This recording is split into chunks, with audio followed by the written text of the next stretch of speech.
自然に生える木々はその環境に合わせて様々な姿形をしています。草原に立ち、光を十分に浴びて枝葉を雄大に広げる姿や、断崖絶壁のわずかな隙間に根を下ろしてかろうじて生き延びる姿など、こうした姿に感動し盆上に表現するのが盆栽です。さつき盆栽は数ある盆栽樹種の中でも特に芽吹きが良く、様々な樹形を作ることができます。ここでは代表的な8つの樹形を紹介します。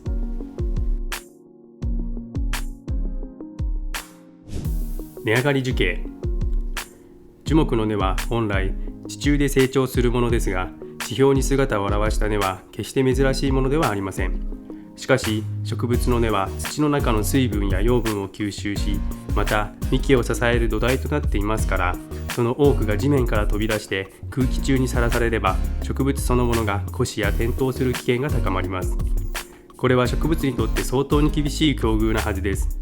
盆栽で表現される根上がりという形は、陣やサバに並ぶほどの厳しさの表現なのです。自然の中で根上がりが形作られる過程には様々な要因が考えられます。一つは強風。猛烈な風に吹きつけられて大きく傾いた根は一部が地表から飛び出してしまうことがあります。それでも枯れずに生き残ったものが根上がりという形になります。もう一つは傾斜地の崩壊や大雨など、土壌の流出によって徐々に根が露出するケースです。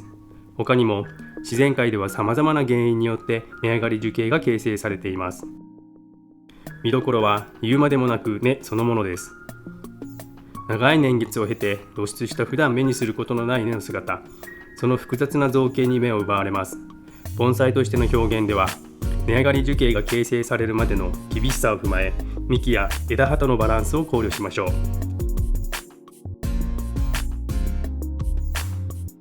懸崖樹形。懸崖とは幹が上にではなく下向きに伸びた形を指します。幹や枝の先端が鉢底と同じくらいの位置まで下がったものを半懸崖と呼び、それよりも明らかに下側に下がったものを天崖樹形と呼びます。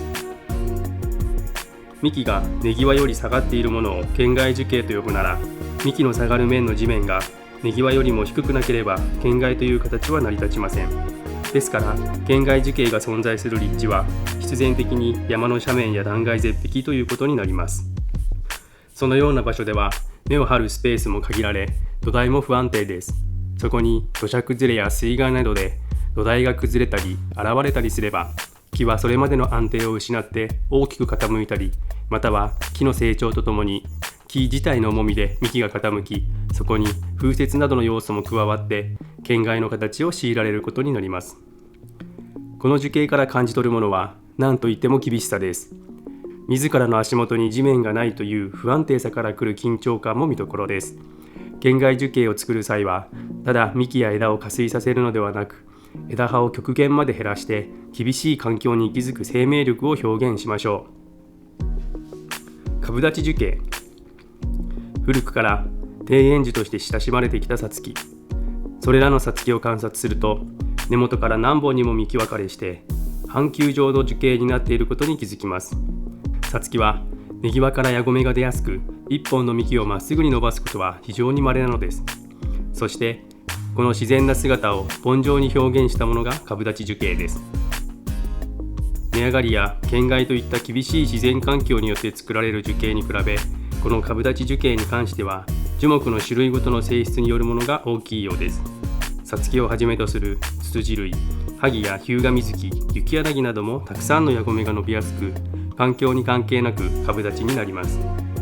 幹の数や太さも違えば直管体、吹き流しに懸崖と形も様々です。株立ちであっても吹き流しや懸崖となれば厳しい環境が想像されます。いずれの形でも大きな見せ場となるのは、一箇所から数多く立ち上がる幹の出方とその分かれ具合、さらに幹の太さのバランスも樹角に大きく影響します。相関樹形。自然界で見られる相関樹形の多くは、根元から出た矢込が成長した結果、幹が2本になったものです。したがって野山で見かける相関樹形は、奈良やカシ、モミジなど幹元から芽が出やすい樹種が多くなります。中には2本の未生苗が成長途中で一体化し相関となったものもありますが、これは広葉樹、針葉樹でも見ることができます。2本の幹がつかず離れず、程よい間合いをとって見せる姿です。左右のバランスに加え、互いの奥行きのバランス感覚も重要なポイントです。相関樹形は主幹と縦幹の大きさの比率によって親子と相生いに分けられます。親子は子持ち、子付き相関とも呼ばれ、主幹と縦幹が親と子に見えるほど大きさの違うものも言います。子は親に寄り添い、親は子を守るような微笑ましい姿が魅力です。相生いは主幹と縦幹の大きさの差が小さく、夫婦を連想させるもので、夫婦と呼ぶこともあります。仲睦まじく生きる姿を表現します。相関樹形を作る上で気をつけなければならないのが、2本の幹の統一性です。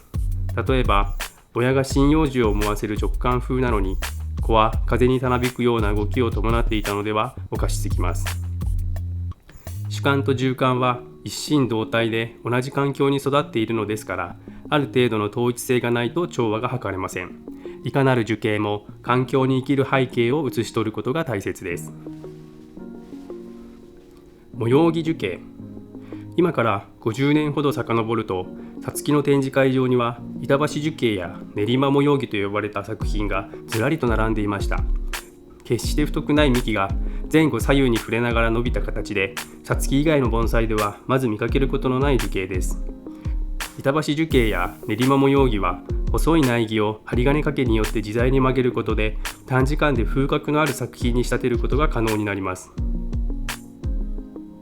針金をかけて幹に模様をつけること自体は人為的でありますが、模様木がお手本としているのは自然の造形です。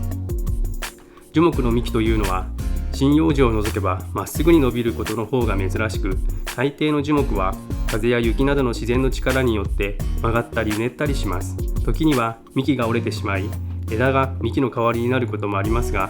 幹と枝の分岐点は屈曲となり、これを繰り返せば模様になります。自分好みの幹模様をつけたい場合は、2、3年生苗木に針金をかけて作ります。時間はかかりますが、幹が細ければどんな形にでも曲げることができます。時間を短縮したい場合は、ある程度年数が過ぎた素材を使います。ほとんどの素材は何らかの幹模様がついているので、自分のイメージに合った素材を探しましょう。吹き流し樹形。吹き流し樹形は幹が左右どちらかに傾いています。そして樹形全体では強い流れがあるものがほとんどです。これは風の仕業によるものという設定です。しかし風といってもその強さは様々です。高い山の稜線には常に猛烈な風が吹いています。そこに生きる樹木は根際から傾き、枝は風になびくように風下に向かって伸びています。あまりにも強烈な風に耐えかねて折れたり枯れたりした枝も見られます。もう一つイメージしやすい吹き流し樹形は暴風林などに見られる樹形。枝を折るほどの強烈な風はないものの、常に一方向から風を受け、幹は緩やかに傾き、枝は足並みを揃えるように風下へと伸びています。いずれも吹き流し樹形ですが、その形によって風の強さや環境の違いが表現されています。厳しい環境にも負けず、たくましく生きる姿を表現します。風になびく姿に加え、耐え忍ぶ姿もこの樹形のテーマの一つです。過酷な環境の中で枝が淘汰されると、そこに間が生まれます。木が古くなればなるほどこの間が多くなり、吹き流し樹形の魅力が増します。幹が太く安定感のある素材は向いていません。苗木や若木で片側にしか枝のないような素材は吹き流し樹形に仕立てやすいでしょう。石付き樹形。石付きは山岳地帯の岩場や水辺の風景をそのまま表現したものです。はじめは岩の割れ目に飛び込んだ小さな種が水分を求めて少しずつ下へ下へと根を伸ばし、